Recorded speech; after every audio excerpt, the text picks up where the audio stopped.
ये ज्योतिर्लिंग का जो वर्णन किया गया ये साधारण नहीं है मेरा महादेव। उज्जैन महाकाल राजा जहां बैठे हैं उसमें दूसरा राजा प्रवेश नहीं कर सकता। उसी तरह जिसके दिल में शिवाकर बैठ गए फिर दूसरे धर्म का व्यक्ति चाहे कितना भी लोभ दे दे, कितना भी उसको लालच दे दे, वो जाता ही नहीं है, चलता ही नहीं जाएगा।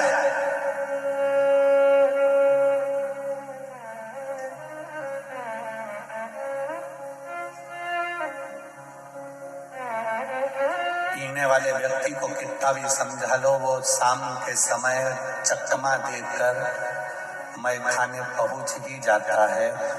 जिसके भीतर शिव महापुराण की कथा का रस नशा एक बार हो जाता है, वो ये नहीं देखता कि अंदर बैठकर कथा सुन रहा हूं कि बाहर बैठकर, उसको तो केवल अपनी मस्ती में कथा का लाभ ले रहा है, उसको मतलब नहीं है।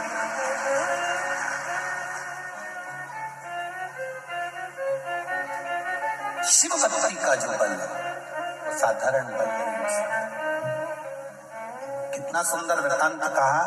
अवंतिका नगरी में एक ब्राह्मण रहता था। वैसे तो पूरी अवंतिका नगरी ब्राह्मणों से भरी हुई थी। संपूर्ण अवंतिका नगरी, मेरे महाकाल की नगरी उज्जैनी ब्राह्मणों से भरी पड़ी हुई थी। कहते हैं काशी में और उज्जैनी में ये दो जगह पर सबसे ज्यादा ब्राह्मण जन निवास करते थे और उज्जैनी पूरी ब्राह्मणों से भरी पड़ी हुई थी। एक ब्राह्मण उस उज्जैनी में, सारे ब्राह्मण कर्मकांडी थे, पूजन करते थे, अर्चना करते थे, संध्या करते थे, भगवत भजन करते थे, स्मरण करते थे, भगवान से लाड लड़ाते थे, शिव आराधना में लगे रहते थे, भगवान की अविरल भक्ति में लगे रहते थे। सब शिव में डूबे होंगे,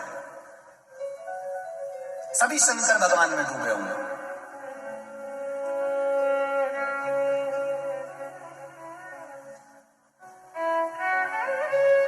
पहले था क्या?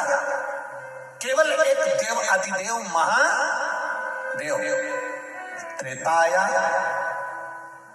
तब मेरे राम जी आए, द्वापर आया तब मेरे, जम के बोलो जरा, भगवान कृष्ण आए।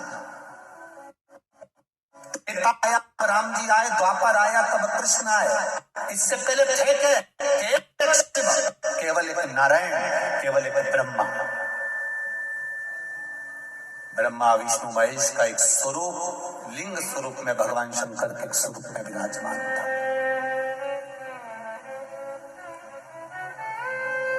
अब पूरे अवंतिका में ब्राह्मण ही ब्राह्मण। एक ब्राह्मण एक ऐसा था जिसको वेद की प्रियता थी, जिसको भजन की प्रियता थी, जिसको भक्ति की प्रियता।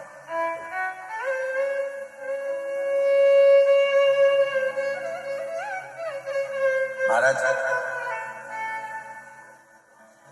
उस ब्राह्मण का नाम था वेदप्रिय। बड़ा विद्वान, सारे ब्राह्मणों के साथ में रहना, सब ब्राह्मणों के साथ में मिलकर भगवत भजन करना, सब ब्राह्मणों के साथ में मिलकर भगवान शंकर की भक्ति करना। अब शिव की भक्ति में दिन रात डूबा रहता था। दिन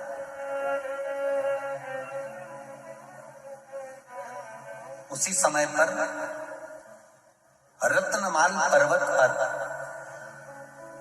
एक राक्षस हुआ जिसका नाम दूषण। क्या नाम था? दूषण नाम का राक्षस। ये अवंतिका से 2 योजन की दूरी पर रहता था। जिस पर्वत का नाम था रत्नमाल पर्वत, उस रत्नमाल पर्वत के ऊपर दूषण नाम का राक्षस रहता था। ये दूषण नाम का जो राक्षस था, इसने ब्रह्मा जी से वर प्राप्त करा, बहुत तप करा, बहुत तप। कहते हैं इसने हजारों हजार वर्ष तक तप करा, पर ब्रह्मदेव ने आकर इसको वर नहीं दिया। ये परेशान हो गया वर मांगने के लिए।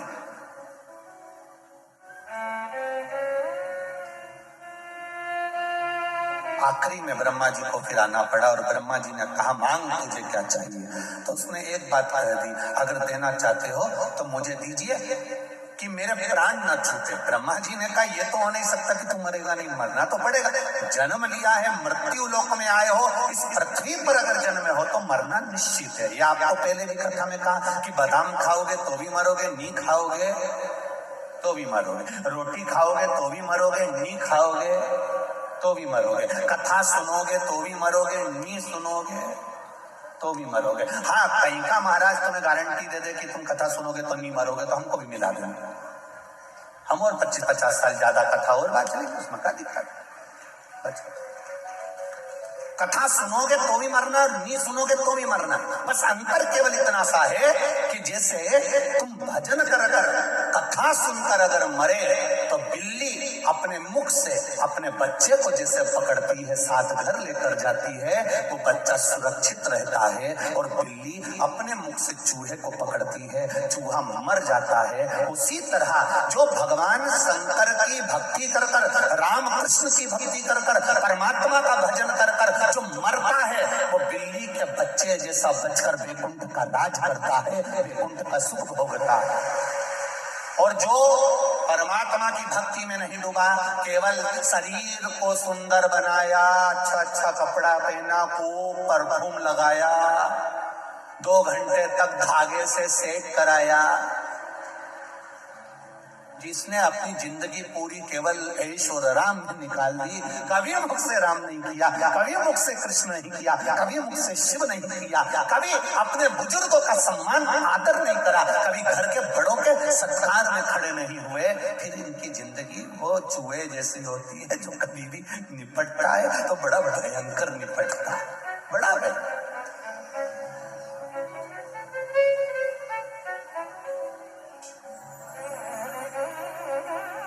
भक्ति के बल पर चले भाव। महाराज दूषण ने कहा मुझे मरना नहीं है, आप मुझे वर दीजिए ब्रह्मदेव। ब्रह्मा जी ने कहा ऐसा नहीं हो सकता कि तुम मरोगे नहीं, मरना निश्चित है, ये निश्चितता है, तुम्हें मरना तो पड़ेगा, पर मुझे दूसरा वर दे दो। क्या वर चाहिए? महाराज अगर मैं मरूं, मान लो मेरे प्राण छूटे, तो मुझे मारने वाला भी ऐसा होना चाहिए जिसकी बहन ने हजारों वर्ष तक मेरे जैसा तप करा हो।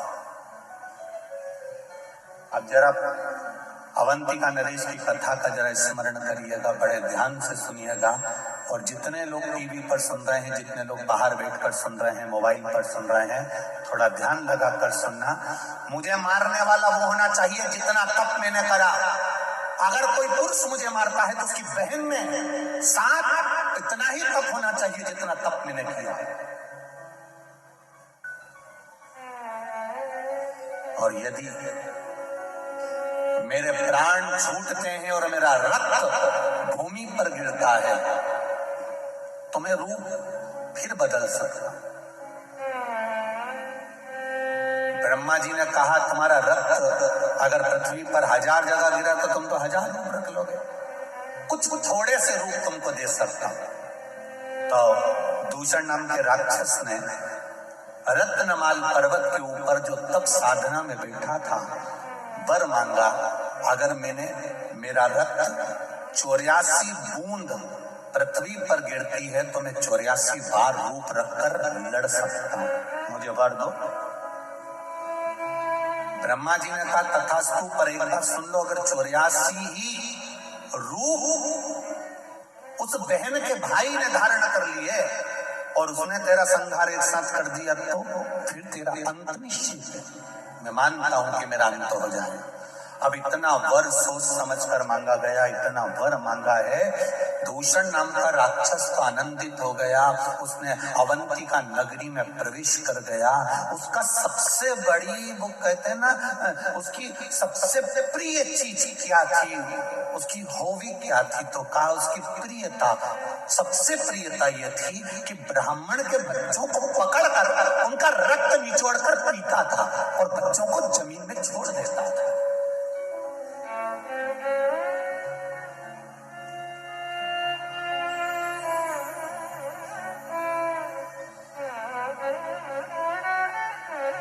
कई लोग कहते हैं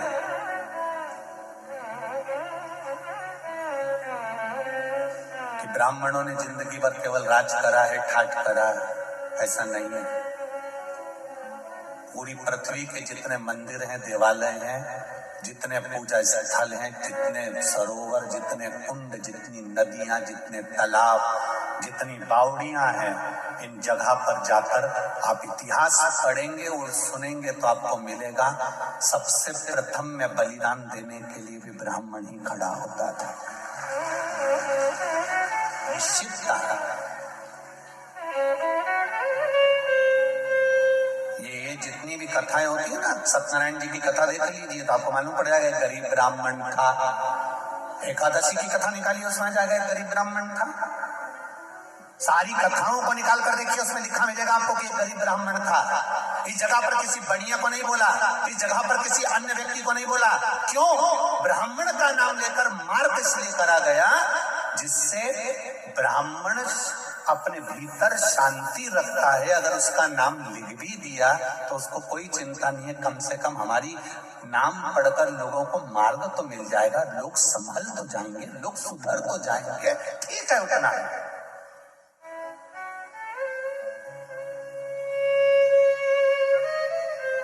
उसने किसी से ऑब्जेक्शन नहीं करा कि हमारा नाम यहाँ पर क्यों लिखा, सत्यनारायण जी की कथा में हमारा नाम क्यों आया, गरीब ब्राह्मण का नाम क्यों आया, हमारा नाम क्यों आया। उससे कथा, देवराज नाम का ब्राह्मण, शिव महापुराण, बिंदु नाम का ब्राह्मण, शिव महापुराण, आत्मदेव नाम का ब्राह्मण, श्रीमद् भागवत कथा, देव नाम का ब्राह्मण, विष्णु पुराण,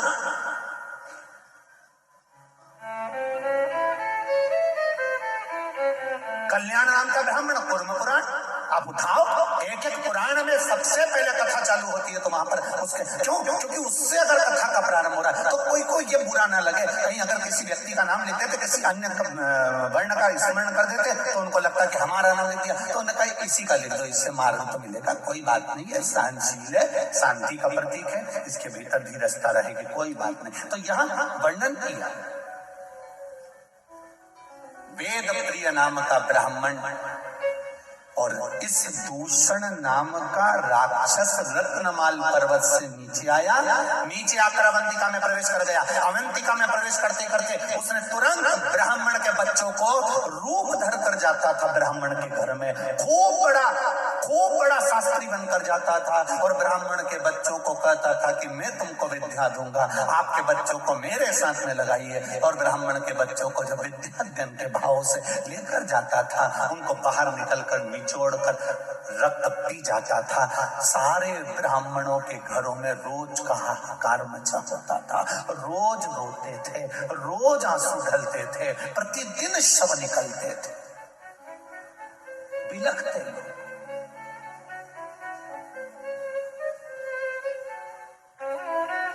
ये अवंतिका की पावन धरा ऐसी ही अवंतिका की धरा नहीं हो गई रे मेरे भाई।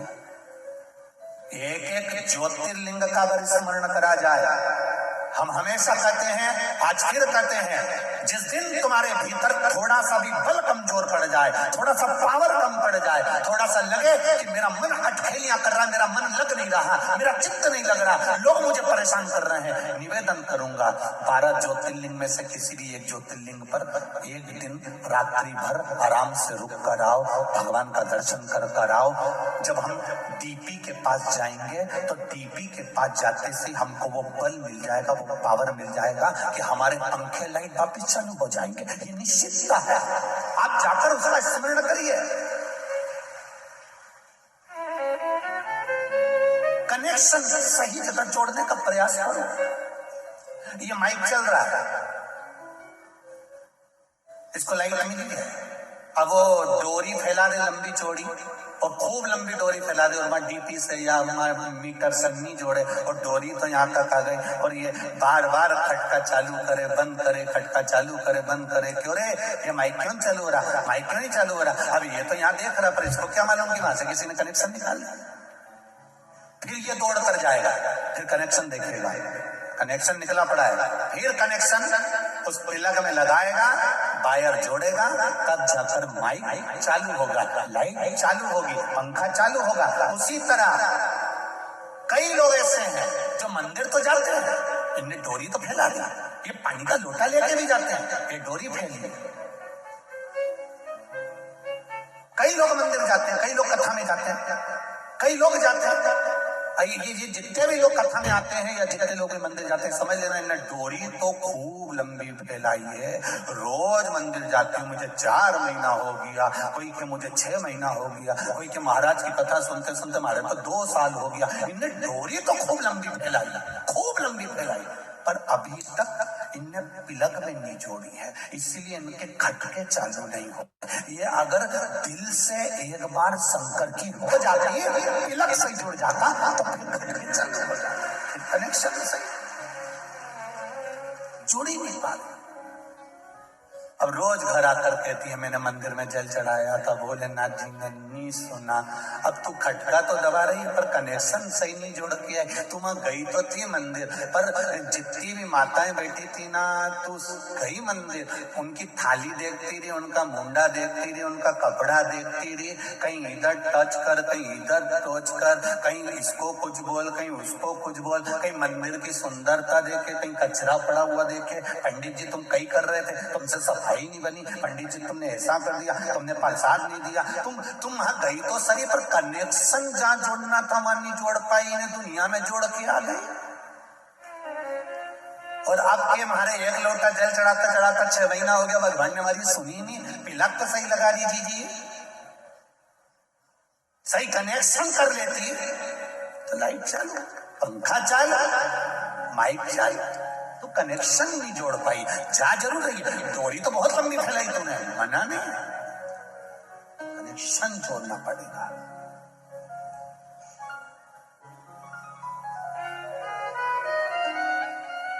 जितने भी लोग भगवान के मंदिर जाते हैं उनसे निवेदन है, दिखावे से मत जाना, बिल्कुल मत जाओ दिखावा करने के लिए, और कथा में भी भीड़ बढ़ाने के लिए बिल्कुल मत जाओ। कनेक्शन जोड़ना है हमें हमारे महादेव से। जैसे ये बहन आई है, उसने कहा 3rd स्टेज का कैंसर था, पर शिव जी के मंदिर में वो लोटा लेकर, शरीर ऐसा था कि पलंग पे से उठ नहीं सकती थी, फिर भी उसके परिवार वालों के साथ हाथ पकड़ के शंकर जी के मंदिर तक गई। मतलब दिल से कनेक्शन जोड़ लिया था कि शिव पुराण में महाराज ने बोला है तो मेरा भोलेनाथ मुझे सही करेगा, अब अपना करेगा। कनेक्शन जुड़ गया, सही हो गया। अब कनेक्शन ही सही नहीं जोड़ता और ये जाती रहती, ये पोछा लगाए, झाड़ू लगाए। अब कई माताएं ऐसी है कि दूसरे को दिखाने के चक्कर में झाड़ू उठा के झाड़ दे। ये तो वही बहू जैसा है, चाय बना के ले आई, ट्रे में धर के। दूसरे को दिखाने के लिए हमें झाड़ू नहीं लगाना, दूसरे को दिखाने के लिए हमें जल नहीं चढ़ाना, दूसरे को दिखाने के लिए हमें पशुपति व्रत नहीं करना, दूसरे को दिखाने के लिए हमें शंकर भगवान का गुणगान नहीं करना, हमें दिखावे से दूर रहना। मेरे भोलेनाथ जी को दिखावा प्रिय नहीं है। मेरे शंकर भगवान को दिखावा कोई मतलब का नहीं, उसको चाहिए ही नहीं तुम्हारा दिखावा। तुम तो तुम्हारे पास रखो, वो शंकर जी कहते मुझे चाहिए ही नहीं। तुम तो 1 लोटा पानी उंडेल के चले जाओ।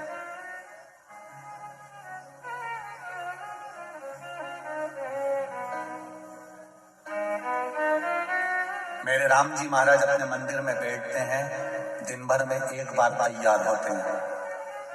मेरे कन्हैया मंदिर में बैठते हैं, दिन भर में 1 बार तैयार होते हैं। मेरे भगवान विष्णु मंदिर में बैठते हैं, दिन भर में 1 बार तैयार होते हैं। दत्तात्रेय भगवान मंदिर में बैठते हैं, दिन भर में 1 बार तैयार होते हैं। देवी मैया मंदिर में बैठती है, दिन भर में 1 बार तैयार होती है।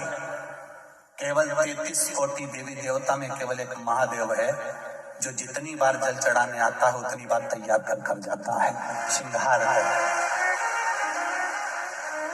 क्यों, किस लिए? कहीं पंडित जी कह देते हैं मैंने अभी श्रृंगार करा है, पानी में चढ़ा देना, और कहीं की रहती है मैं तो चढ़ाऊंगी।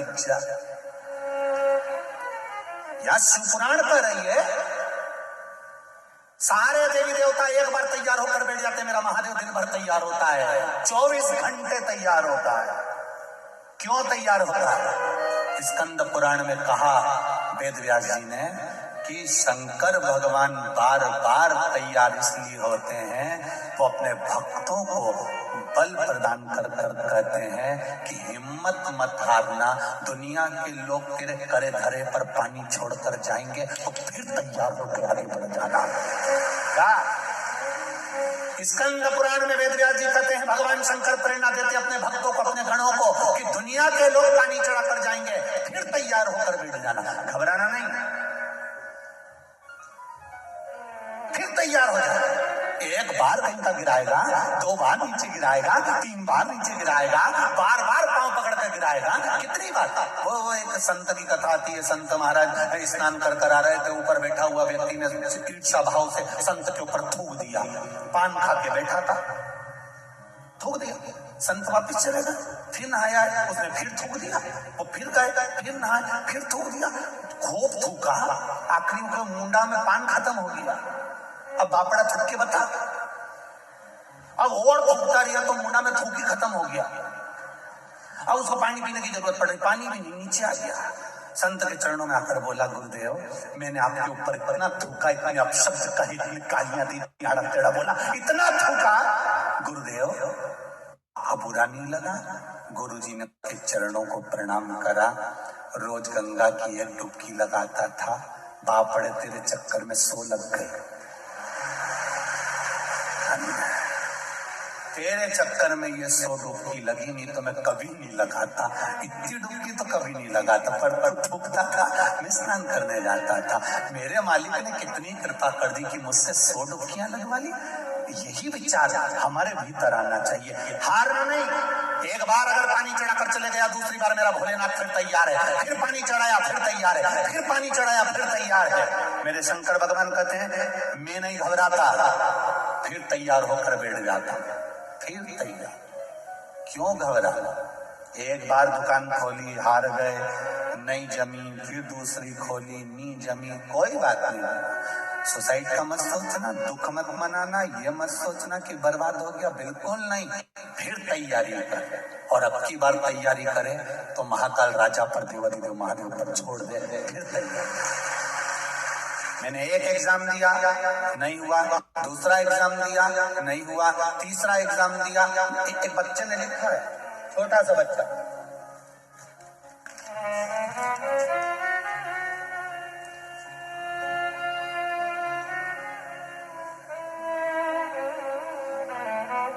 आयुष सुनेरे मेरा नाम है। आयुष कहीं बैठे हो बेटा, आती हो? श्री शिवाय नमस्ते, हर हर महादेव, दोनों हाथ हिला दो एक बार। मेरा नाम आयुष सुनेरे है, मेरे पूरे परिवार की ओर से शिव महापुराण को हर हर महादेव। कक्षा 10वीं में फेल हो गया था गुरुदेव, मेरा मन पढ़ाई में नहीं लगता था, मित्रों में ज्यादा लगता था, संगति ठीक नहीं, मन नहीं लगा। बाबा की कृपा, 10वीं में आपके बल के द्वारा जो आपने शिव महापुराण में कहा, उसके अनुसार मैंने फिर परीक्षा दी और बाबा की कृपा से मैं पास की। फिर पास होने के लिए अग्रण्य हुआ, जन्मदिन घूमते घूमते मंदिर चला गया और फिर मैं शिव मंदिर में रोज जाना प्रारंभ किया। 10वीं तो आपने बताई, वैसे पास करी 2-1 साल के अनुकूल। कक्षा 12वीं में आपके द्वारा बताए गए, मुझे लगा कि एक बार मैं 10th फेल हो चुका हूँ, दूसरी बार 12वीं भी बोर्ड की है, पास हो जाऊं बड़ा मुश्किल है।